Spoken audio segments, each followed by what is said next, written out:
Greetings all. Welcome to SAMPI's Technical Committee webinar on a new laminate theory, simplified, invariant, and universal. My name is Raj Manchanda. I'm the Chief Technology Officer of SAMPI, and I'm pleased to welcome Dr. Sai, our speaker, and also Dr. Bob Yancey, Chair of the Technical Excellence Committee. And Bob is currently at Hexcel Corporation. Bob, let me hand it over to you. Thank you. Great. Thank you, Raj. Yeah, welcome everybody to this webinar. This is the start of a year-long out of our Technical Excellence Committee, in that some of the technical committees have been holding webinars with good attendance. And so we thought, let's do this as a Technical Excellence Committee. And we're very grateful to have Dr. Steve Sai as our inaugural presenter on this webinar series. Many of you, probably all of you on this, probably are aware of Dr. Sai. He's been in the composites industry for many, many years and been a significant contributor to the industry. He's a SAMPI fellow and has contributed a lot to SAMPI as well as the overall composites community. In terms of just a brief bio for Dr. Sai, he received his doctorate from Yale. He also worked for Ford Motor Company, Washington University, U.S. Air Force Materials Lab, and most recently a professor at Stanford University. There are numerous failure criteria that are named after Dr. Sai. So the more common ones are this Sai-Hill failure criteria. Sai-Wu worked with Dr. Pagano, Nick Pagano, for lamination. Also the Halpin-Sai micromechanics. He's also been over the years has developed some really innovative ways to be able to model and analyze composites. And we're grateful to have him here to present kind of his newest theory on this new laminate theory.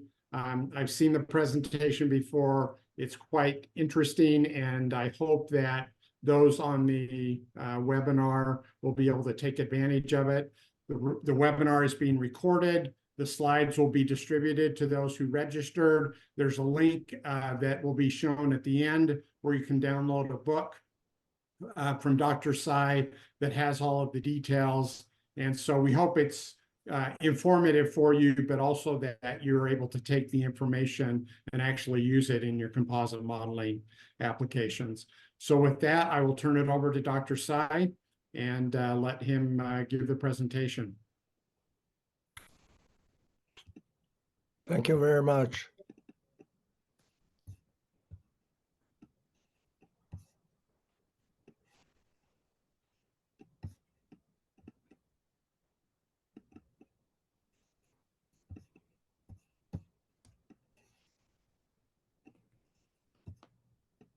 Yeah, so we are seeing it, Dr. Sai. I think if you just bring up your presentation, you should be good. Okay.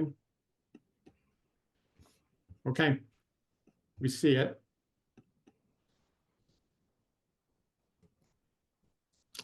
Thank you very much. I'm happy to be able to share with you people the latest thing that will make composites simpler. And this is a slide that was presented by the late Eric Krieger, showing that the difficulty with composite materials, as you see the rising time and effort due to complexity of composites as compared with other technologies. And we are trying to say that this need not be the case. We can make it simpler, easier to understand, and then we will hopefully see the progress of composite materials will not only provide opportunities that other materials cannot provide, and also without the necessary complexity. So there is a fundamental difference between what is being done, what we call quad. Quad is a lamination that has fixed angles, 0, 90, plus or minus 45, and the variables are the discrete numbers, in this case with a 5, 0, 2, plus or minus 45, or 190. This is a hard laminate. And this is shown in here, typically. And one particular requirement for this is you must have a symmetry, mid-plane symmetry, and therefore you have to double the number of plies in order to achieve the symmetry. What we are proposing, among other things to do, is a double-double. A double-double changes the variables. We change the angles as a variable, and this angle is a continuous variables. In other words, example here, so 75 and 15, so that the value could be anywhere in between. And the advantage of this, of course, you only have 4 plies, 1, 1, 1, 1.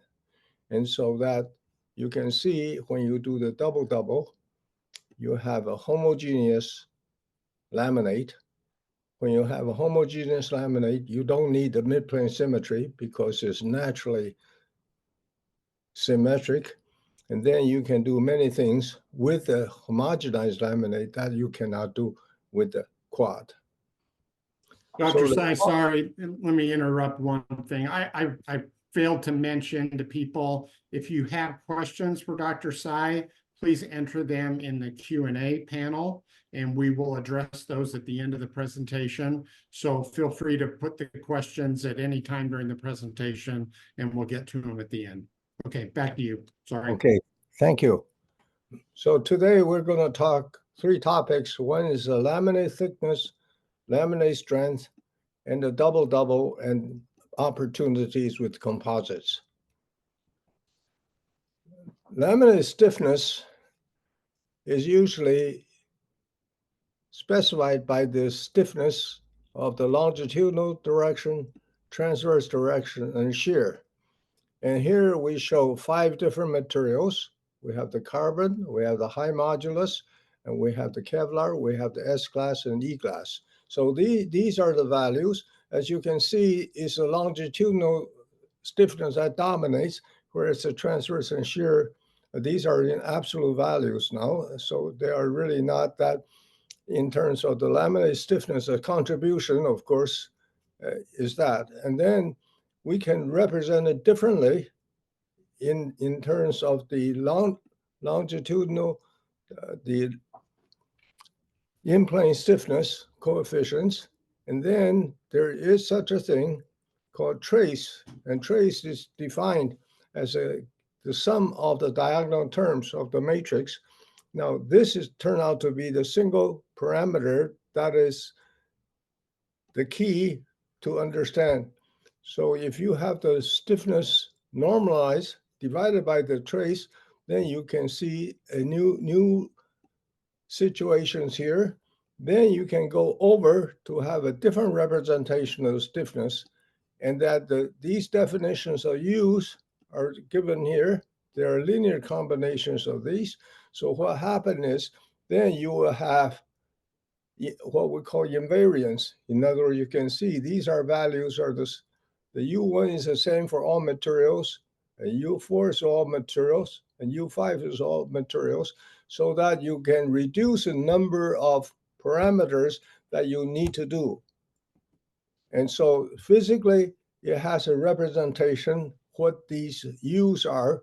The U1, well, for example, is a constant value, which is the area under the curve of the Q values. And then this is the shear modulus, and this is the Poisson's ratio. So you can just see the values of the U's are defining what the transformation properties are, and they are much higher, much lower coefficient of variations. So they are much more accurate in the determinations. So then you can find out, these are for all composite materials. This is what the value of use, the values of use and value of trace as plotted against the longitudinal stiffness. And you can see all the materials fall on the same curve. In other words, you can have a high modulus, you can have the regular carbon, you can have the Kevlar, you have the S-class and the E-class. And then we have additional work, for example, flax. Flax will fall on the same curve. So in the stiffness, you must select the proper coefficients that will make it easier to understand. So trace, in this case, is the factor that you will need. So here's an example. If you use a trace, you can use the stiffness. We compared the A11 stiffness, A11 normalized meaning divided by the trace. So these are 15 different carbon epoxy composites. These are the very common quad laminates, 090 pi by 4, the soft and hard laminates and so forth. So you can see if you plot this will plot the in-plane stiffness now. There are three principal A11, A22, A66 is a shear plotted against trace, plotted against a trace. And you can see the different materials. These are different materials now. They're all vertical and they're represented. These are the laminates. So what this chart shows that as you have materials rank here, and then you have the laminate ranked here. So that for two materials, if you compare material A, which is a, say, IM7 977, compare with the T800, this is a 218, and this is 20% stiffer than that. It's 20% stiffer for every laminate, So that this is very nice to know because you don't have to worry about, here the laminate, this is the zero laminate, this is a hard laminate, and they're all the same. In other words, independent of materials. Then, of course, you can have the laminate ranking, and this is how different laminates are compared. And so, for example, if a hard laminate is 50% stiffer than the quasi-isotropic, and that 50% is for all materials. This is all, you can see all the materials are constant. So that the separation of the stiffness are two aspects. One is the materials, one is the laminate, and they're uncoupled so that this chart itself is a universal chart that you can find a new material. Suppose you have a new material, which you can get the value of trace. The value of trace, as a previous chart shows, is 88% of the longitudinal stiffness, so that you can find out all your laminate stiffness so that you have a very simple comparison, and that allows you to for your design and for your testing. Now, the next one, we go to the laminate strength. The laminate strength is defined by the failure envelopes. The failure envelopes, in this case, we do the last ply failure envelope. That is to take all the ply orientations in the strain space. We plot it all from 0 plus minus 15 all the way to 90. You find out which is a controlling ply, and this is a controlling ply. In the last column, it turns out the controlling is either the 0 or the 90 plies. So what you have here, this is the controlling ply. That this is, since this is independent of ply orientations, because it works for all ply orientations, so this space is isotropic space. And that makes everything simpler. Then you want to figure out how do you characterize this. And one way of doing that is to find out the area. The blue is the failure envelope, and the red is the circle having the same stiffness. has the same strength. And therefore, you can treat this red circle, the red, if you plot it on a linear plot, is the area under the curve, which is the average strength. That will be the first term of a, say, Taylor series. So you use that as a measure of strength. And we show here in the two case, this is a plus or minus 75 and 15 and 0.90. As you can see, as a failure envelope changes, the area, the diameter of the circle changes, and then you will have not only the different size of the circles, but also the center of the circle moves, and that depends on the major diameters. So you can then plot all the failure envelope. In this case, happens to be the double-double. You go from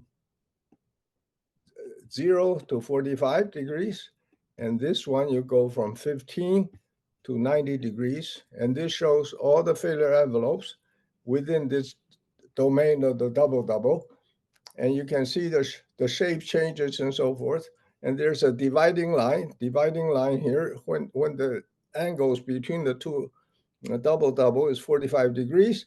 When it's on this side is what we call the soft laminate. Soft laminate is really anti-distortion, and whereas on this side, which is a hard laminate is anti-dilatational. In other words, a resistance to the change in sizes, and whereas the soft is a resistance to change in shapes. So you can see that a different material, this is one of the weakest materials here, and this is one of the strongest materials, and this is what we call the master. Master is the average of that, and you can see the similarity, and the shapes remain the same, only the sizes changes. So that makes the rating of failure envelopes possible, and the parameter is the radius of the circle of equal thickness. So then you can rate materials and laminates, and all these values here, we have 15 or 13 in this case, 13 carbon epoxy composites, and these are 16 different double-double laminates. And so for each one of them, this is the radius values of each material. Say this is AS4, and this is 75 and 15. So you have all these values which represent the radius or the average strength. Then you can normalize it. In order for you to come out the rating, you can either normalize by column. The one we would recommend, you can normalize by the 0.90 laminate, and or you can represent by a master CF, which is the average value. So you can either normalize by column or normalize by row. And this is a case you normalize by the materials. This is a row.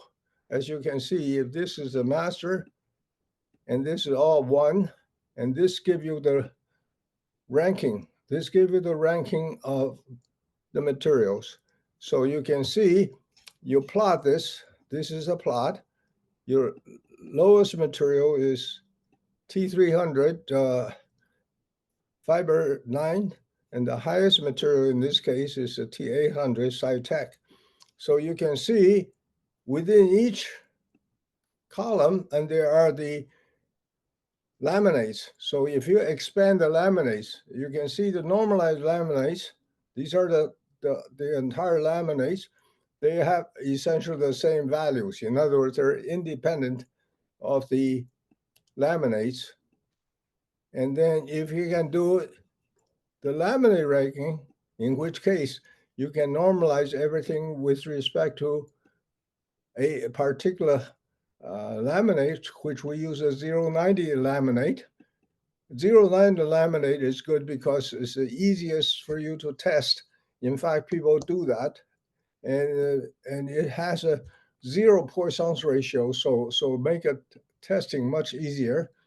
And then you do with other laminates, which will have a large Poisson's ratio. As you can see, there's a stress concentration. So they're normalized relative to 0.90, and this gives you the ranking, and you plot it. This is how the laminate rank, and the lowest is 15 and 0, the highest is 0.90. Again, you can see they're all flat tops, meaning that for each laminate, these are the materials. The materials are constant, so that, like the stiffness we showed you, the laminate and the strength are uncoupled. So that here's an example. You can have a double laminate. You can have 3 laminates. You can have, and the 3 materials. And then it shows the failure envelopes. And you can see that when you change materials, it changes the size. The size of the failure envelopes go from small, medium, and large. And where I change the laminate, it changes the shape. The shape goes from elongated, somewhere in between, to something squarish. So that everything is locked in, as you have seen there. So if you make one test or one laminate, and you can scale all the others, and they are based on the rating, and the top is the material rating, the bottom is a laminate rating. So then we can plot the same thing as we did for the stiffness. Say this is a material with a double laminate and ratings, and you can see on the bottom the rating for the material is based on the radius, and then you can see different materials. So we show 2 materials, for example, and you compare the T800 versus the T47, and the ratio is 1.26, 26% stronger, and it's 26% stronger for all laminates, no more, no less. In other words, the ratio is exactly the same between the 2 materials. And if you have new materials, all you need to know, you know the radius, then you know all the laminate. So you can compare the laminate. The top line is 0.90. The bottom is, say, a different laminate. The laminates, the ratio is 1.9, 90% this laminate over that laminate, and that works for all materials. So that material strength are coupled, they're separated, and that you can just see how you can scale. So having this a universal relationship between this and versus that, and will allow you to have much greater confidence in the testing and generation of data. And now the same thing can be applied to the quad.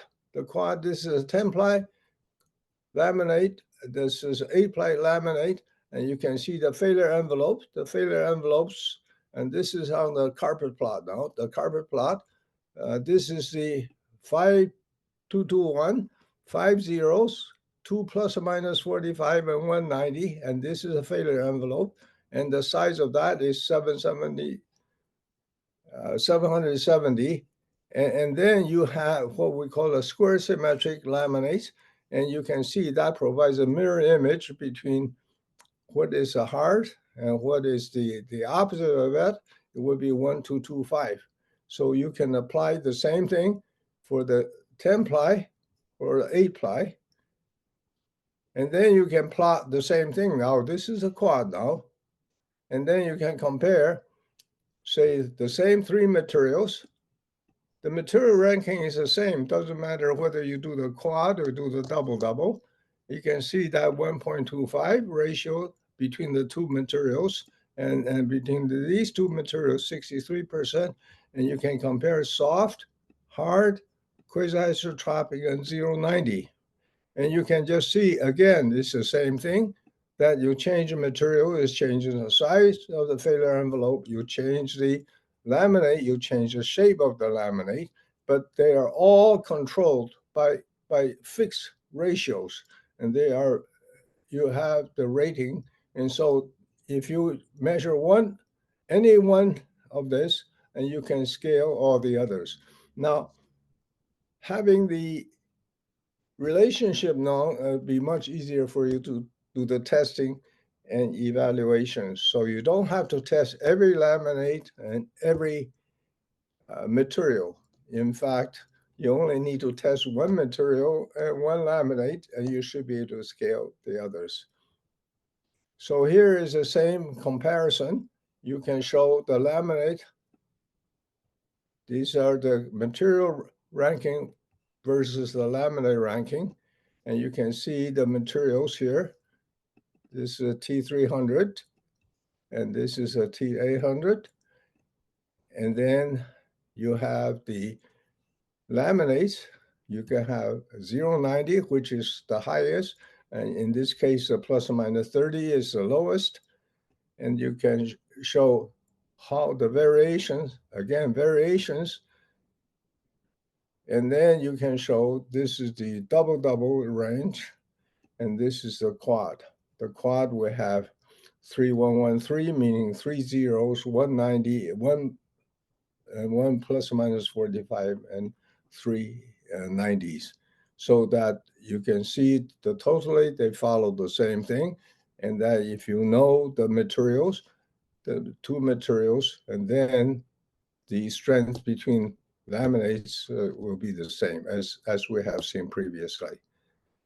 So then you can apply a different criteria instead of Tsai-Wu criteria and say, what happened to the rating if you use a maximum stress? So this is a comparison. Instead of using what we have done there, we use a maximum stress. This is maximum stress. It's a rectangle.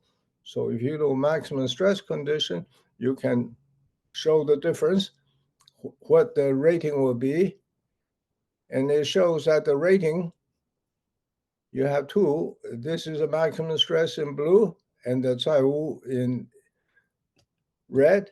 And you can see, you try the different materials, the difference is very small. They're within 3.6%.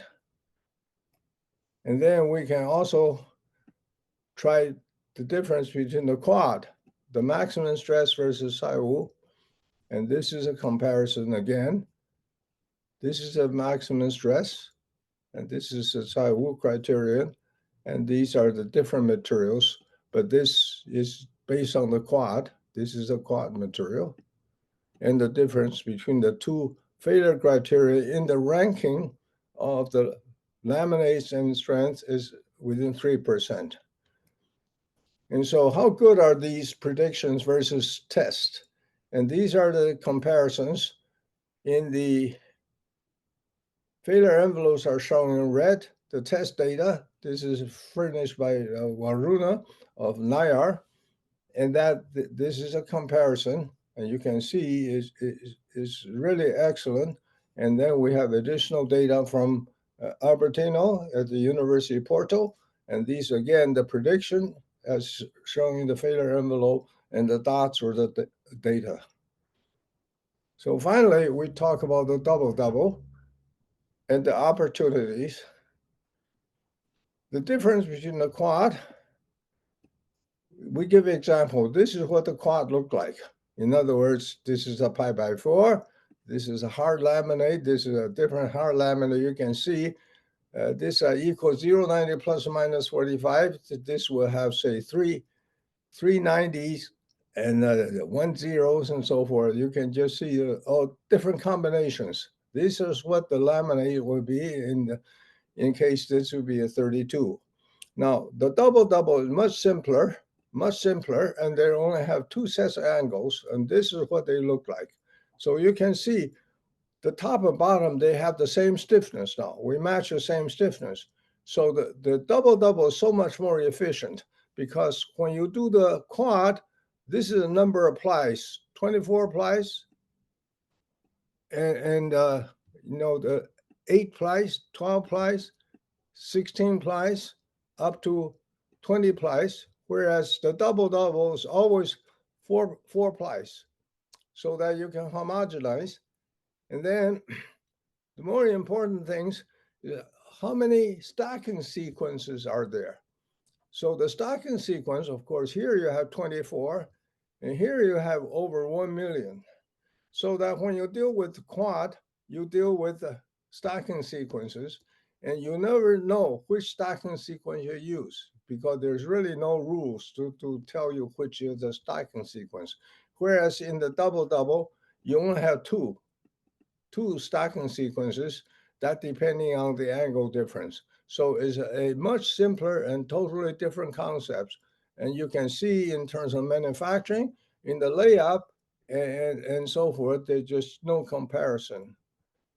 And here, again, you have on the left, it's a quad. Quad, you cannot have a ply drop. When you have ply drop, your property changes. Whereas if it's homogeneous in the double, you can have a ply drops, but the property remain the same. So it's a much simpler, much easier to do, and that you can gain tremendous weight savings in your structures, because you can taper quad, you can taper double, you cannot do the quad. And so how much savings would you get? And we have this savings here, usually about, these are the relative to the quasi-isotropic layup. This 52, 62, 67, and 52. So the detail of this study you can find in the book that we mentioned, that Bob mentioned, and you can download it, and to show that the use of double allows you to have weight savings that you couldn't possibly do with the with the quad. And here's another example of a tapered omega stringer, to show that you have the high thickness, about 32 plies versus 4 plies at the corner. And when it is homogenized, then you can keep the ply drop on the exterior surface and then keep the inside. As you can see in here, you have a very clean with no discontinuities, whereas in the traditional quad, you will have internal ply drops, and you have two symmetrically located. And here we have single, and then you have all the thousands of millions of discontinuities that you wouldn't have in the case of a ply drop on the exterior surface. And then the other thing, as I mentioned, the number of stacking sequences. You have the 4 plies is 24 plies. You go to the 10 ply sublaminate, you go to 166,000. But more importantly, your shear coupling coefficient cannot be 0 in the case of quad. In the case of quad, there's always non-zero. And whereas in the case of double, we don't have 2 combinations, and then we can make it essentially quasi-isotropic. You have high repeats, and you can make a balanced laminate not only in plane but also in flex. And here's an example that in the quad, your 1626 are never 0, so it becomes very difficult. But ordinarily, people just ignore them, assume it has no effect. And whereas in the double, you can always use that so that 1626 are 0. And you can see that for each laminate, and then the coefficient of these coefficients are constant relative to the value of trace. So the double is a much simpler laminate for you to optimize, for you to analyze. And here's an example. You can plot, for example, the buckling for the double laminates, and you can put them on the tables. And these are the values, the 2 values, 0, 90 for the one angle, 0, 90 for the others. As you can have a uniaxial compression, you have a biaxial compression, you have simple shear, You have different aspect ratio. You can have a square plate. You can have a 2-to-1 ratio. And you can see these are the best laminate for the particular loading conditions. But this you can plot. You can plot the whole thing with a double, but you cannot do that with the quad, because a quad, it depends on the stacking sequence, whereas a double, when it's homogenized, and you have only a fixed flexural rigidity. Then you can compare, for example, the tensile and compressive versus the strength is always a problem. And you can show that, for example, this is the laminate tensile, this is the ply. And you can see for the laminate and ply, and there's no relationship. In other words, they are independent. Whereas here, if you talk about compression, the laminate compression versus the ply compression, they're insensitive to materials. And that is good news, because you don't really have to test. After you test one set of materials, the relationship, as you can see in the previous chart, will tell you what the relationship is. And then you have a much greater confidence of this, because they all fall in the same. And that makes your testing much easier, because compression tests is so much more difficult. And in particular, we would recommend a laminate testing for the compression is much easier than you do the uniaxial compression, because the load is easier, simpler, and so forth. So if you know the rating, and this all come about the rating of strength, you are able to do this much faster than you can. And you can do the same thing for the shear. And the shear turned out to be, so the shear and the compression tests are much more difficult to do. And that in our scheme of things, if you know the rating, you only need to do the tension test.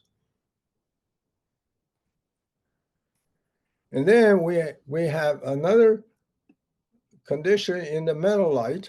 Metallite is you have a quad, say, example, plus or minus 20, and a plus or minus 20, this is a stacking sequence with that.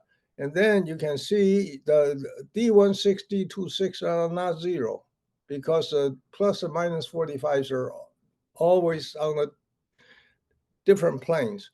And then you can do the double. This is the stacking sequence, double, and you have high enough repeats, and that although the B matrix is not zero, it gets very, very small. So if it less than 2% relative to the large, we assume is homogeneous. But Antonio Meravetti discovered there's a particular stacking sequence that will make this B matrix and 1626 identically zero. And this is not a symmetric. And this particular one turned out to be a stacking sequence, as we have say, if da is positive, d is negative, is da, d, da, d. So if you stack your sequence that way, you can have a thing that looks just like metals. So that's what we call a metallite. So when the metallite, so what are the advantages of metallite? So metallite, you can have, say, metallite 12, which is 0 plus or minus v. It will be 0 dot d dot 0, or 0 d dot 0. And these are the failure envelopes. And these are, we plot the stiffness and the R values for 3 materials and all different laminates to show that this is a very serious thing you can do. And what happened is you finally get a balanced laminate, and with 12 plies. And then this will give you the minimum gauge. And then if you use thin plies, and you can have a minimum gauge as low as something like 0.2 millimeters. Here's another one. In the hot-wet conditions, you compare hot-wet conditions, of laminates. Here are the hard, quasi-isotropic, and 090 laminate. Three materials to show that the hot wet condition you can correct it just by a ratio, as we have in here, and then there's no laminate variations, so that the hot wet condition becomes much easier. You don't have to test all materials, all laminates, because according to what we have discovered, it's just a correction of the difference in here. You can see this is 93, 93, 93, and so forth. And finally, you can have a zero thermal expansion by using hybrid. And this is to show how you can do this. It turns out that if you use a carbon and a glass, the ratio of 2-to-1 ratios, then you can have a zero thermal expansion. Zero thermal as a laminate is 0 plus or minus 23.5. This is a zero thermal expansion.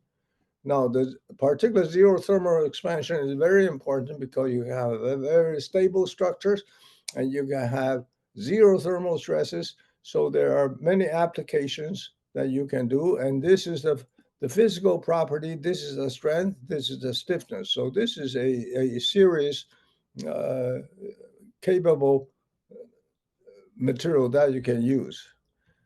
So the bottom line is that the simplification of theory, first homogenization. Homogenization allows you to do taper. You can have single ply drop. You can have layup with the double, though so much easier and less prone to errors. Then you can have a single parameters for the stiffness is trace. For the failure envelope is the radius of the failure envelope. And the only dependence is x prime. X prime is a compression. You only need to do the tension and compression. You don't need to know the transverse tension, transverse compression, and shear. And the materials laminate, they're independent, and they can have a global network, as we have shown both in the stiffness as well as the strength. The laminates, so our emphasis on the laminates, because laminate is closer to the structures than the ply-based. And for example, we put a lot of emphasis on the property of the 090 laminates. And the compression and shear are not sensitive to materials. And then the hot wet condition not sensitive to laminates. And so the new opportunity, the CTE, thin plies, and design, and we are really in the beginning. There are many things that composite can do that the conventional metals cannot. So that this completes my presentation. There you can download the double book, and there's a link which describes many of the things I covered today. And thank you so much for your attention. Great. Thank you, Dr. Tsai. Very interesting presentation and just theory in general. I mean, I think all of us in the composites community know how difficult it is to analyze materials and select materials, and this looks like a tremendous simplification of that process. So we'll do some Q&A now. If you've got questions, please enter them in the Q&A panel. So first question is, can you elaborate a little bit more on what tests are required? We have a new material system. What tests are required in order to be able to get the parameters to be able to adequately use this in a structural design? Oh, that's a very good question. Our recommendation will be a 090 laminate of that material. So when you test a 090 laminate, and you get the stiffness, you get the strength, and then you should be able to go back to the part that would spot where you are, and to be able to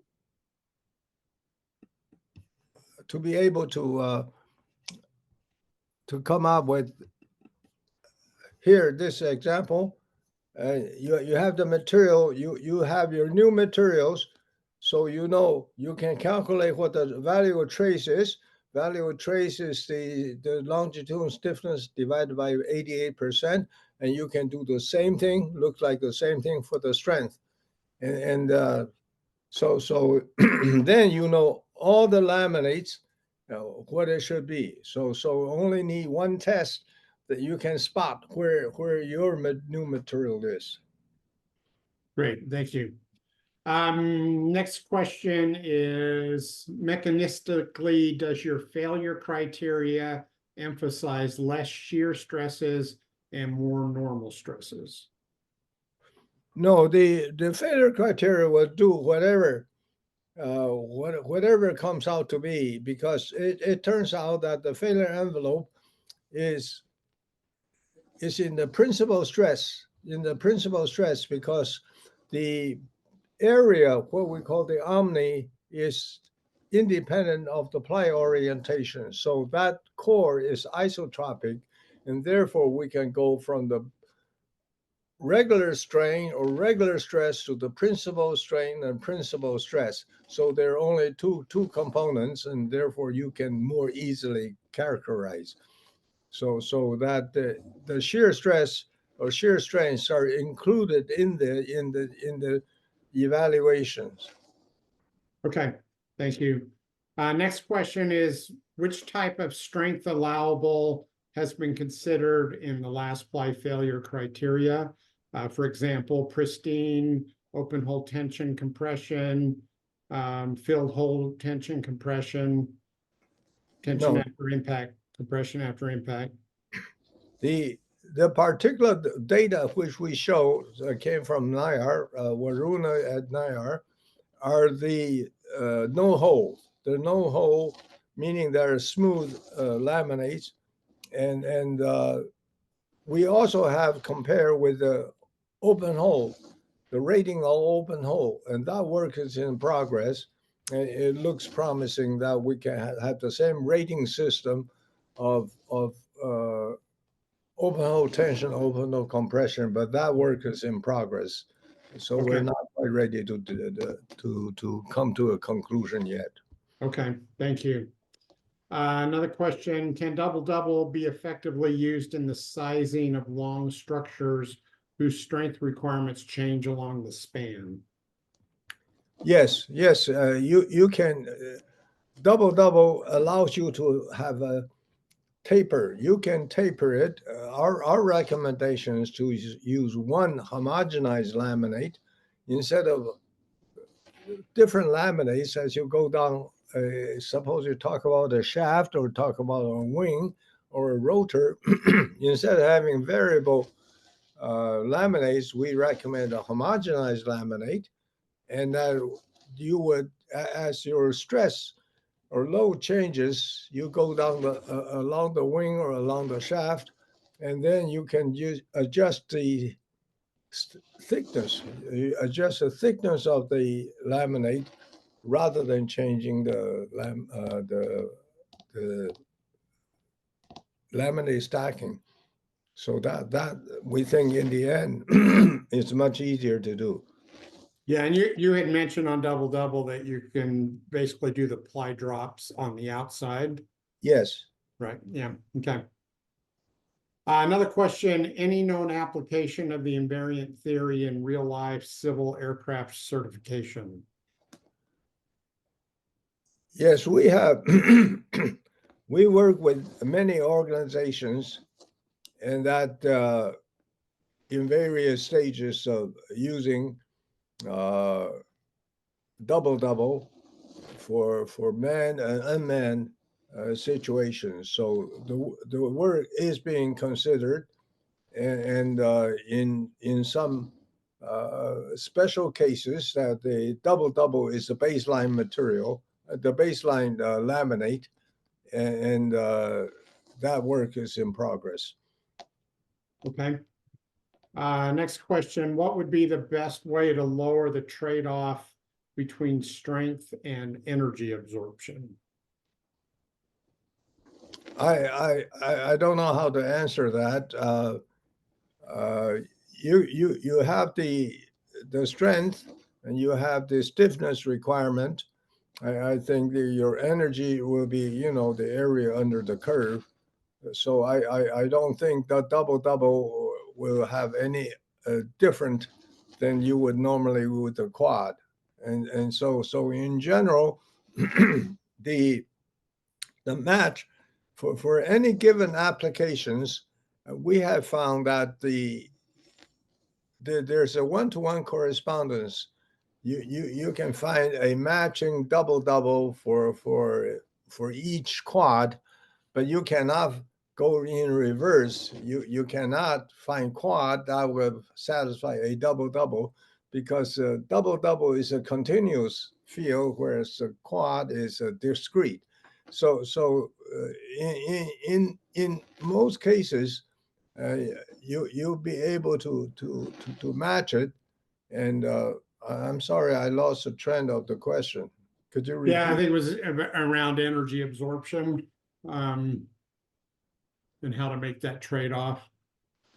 The energy absorption, we have never studied it, but I don't believe there's anything that's different than what you will have to do with quad.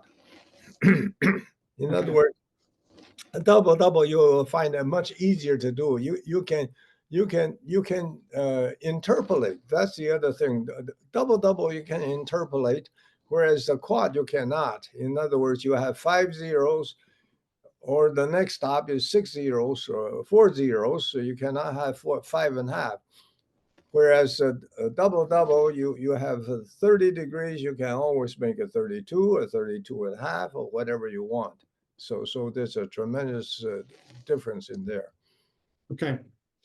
Next question is in regards to, as you're out there working with companies and organizations and testing and evaluating this theory, what type of resistance, if any, are you getting from people saying, I can't use this because of some particular reason? Is there any of that? Well, that's a very good question. We've been trying to convince people for the last 3 years, as we learn more and more double, and people have. It depends on the peoples. We find, of course, we work with many graduate students. Students have no problem because they don't have a position they want to defend, so they are much open and easy to do. But for the professionals, it presents a challenge because number one, we don't have the same database as we do in the quad. The quad has 60 years of experience, whereas the double we have very limited data. So that's one thing, and people are concerned over issues such as you mentioned open hole tension, open hole compression, field hole tension, and bearing and fatigue. We do have data. In all the data we have collected by many organizations, and in almost all cases, double have done well.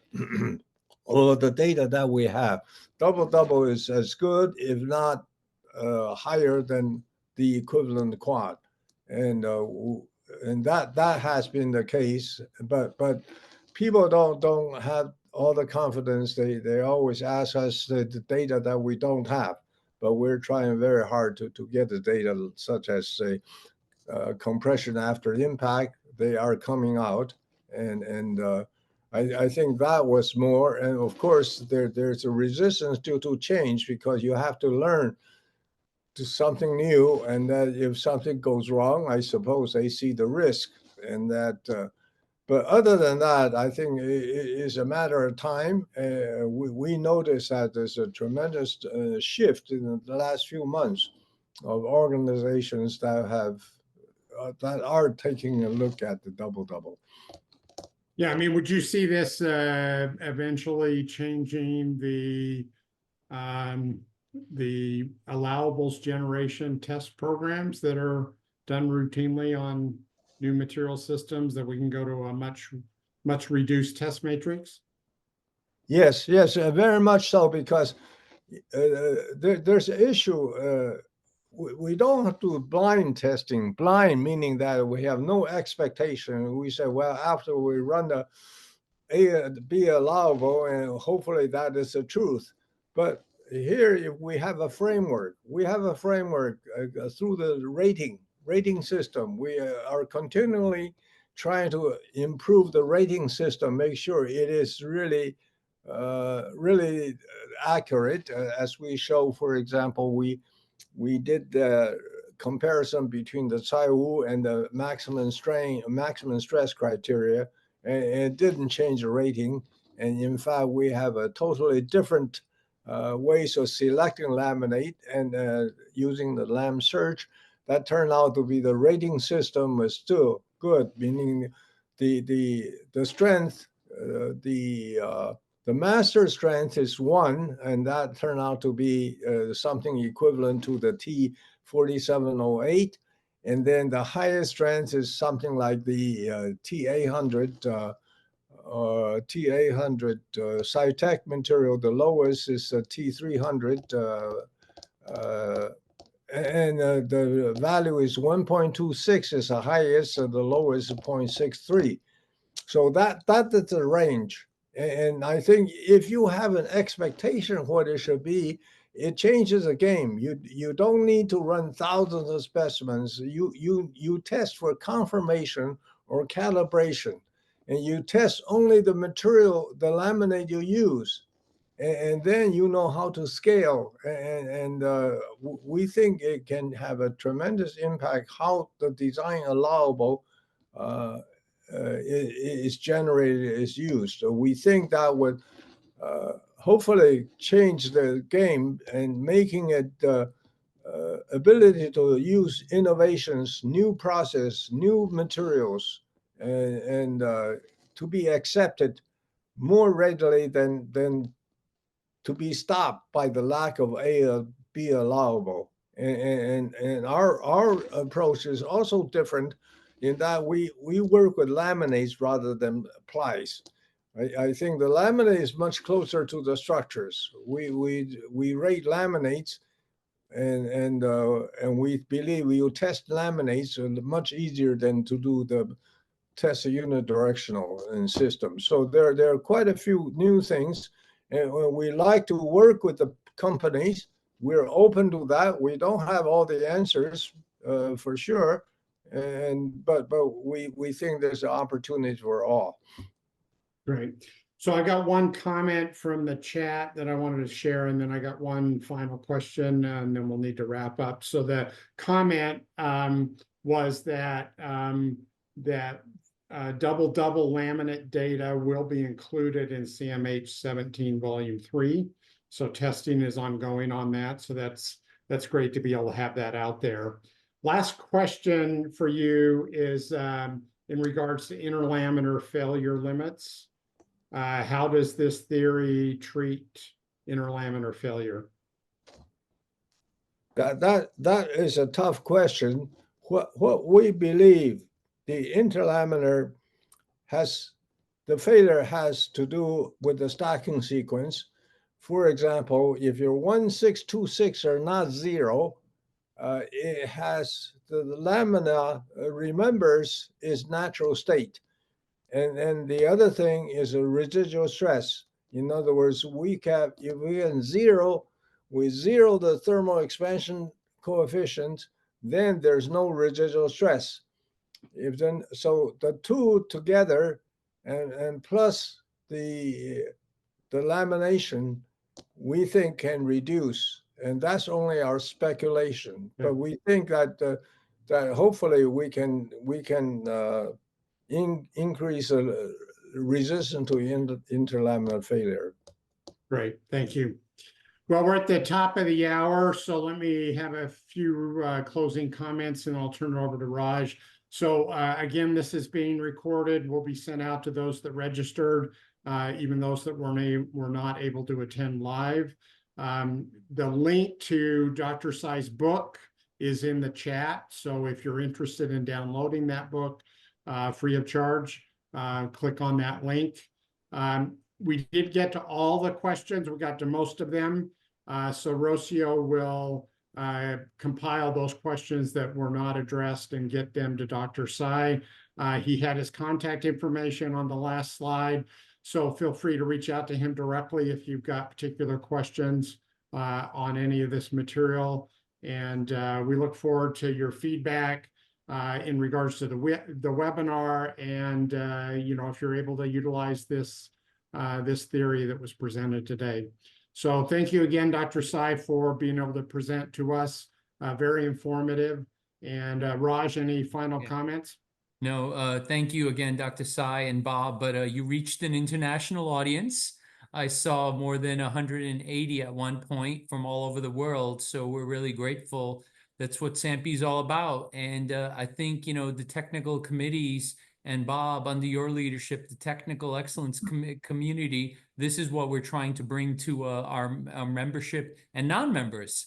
So please continue to share that feedback with us. My email is simply Raj, R-A-J, @sampe.org. We'd love to have additional feedback if you have any. I'll share with Steve and Bob. And also there will be a survey at the end. You can also complete that. But very grateful for everyone staying on for the entire hour. Thank you. Okay, thank you. And also Dr. Tsai put his contact information in the chat as well, so it's there as well. So thank you again, and thanks to all that attended, and we'll close up this webinar. Thank you.